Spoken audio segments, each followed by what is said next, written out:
Pakistan peoples party और MQM के दरमियान मुज़ाकरात में अहम पेशरफ्त। पीपल्स पार्टी ने एमक्यूएम के मुतालबात मानने का ग्रीन सिग्नल दे दिया।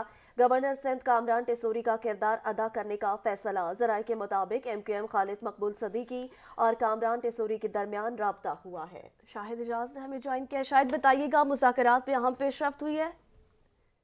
हाँ देखिए, एमक्यूएम का जो 12 फरवरी का धरना और पीपल्स पार्टी से मुलाकात का मामला, गवर्नर सिंध कामरान टेसूरी का किरदार अदा करने का फैसला कर लिया गया। एमक्यूएम खालिद मकबूल सिद्दीकी और कामरान टेसूरी के दरमियान राब्ता हुआ, जिसमें गवर्नर सिंह 5 बजे एमक्यूएम बहादुराबाद के मरकज पहुंचेंगे। गवर्नर सिंह ने ये एमक्यूएम का एड्रेस से मुलाकात में इनके तहफ़्फ़ुज़ात सुनेंगे, जिसमें ये भी कहना है कि गवर्नर सिंह एमक्यूएम के धरने से गुज़िश्ता रोज पीपल्स पार्टी से होने वाली मुलाकात पर बातचीत भी करेंगे, जिसमें पीपल्स पार्टी और एमक्यूएम के दरमियान मुज़ाकरात में अहम पेशरफ्त भी सामने आ रही है, जिसमें गवर्नर एमक्यूएम क़यादत से ये धरना मौखर करने की दरख्वास्त भी करेंगे, जिसमें पीपल्स पार्टी ने एमक्यूएम के मुतालबात मानने का ग्रीन सिग्नल भी इस वक्त दे दिया है। जी, बहुत शुक्रिया शाहिद, आप तफसीलात से आगाह कर रहे थे।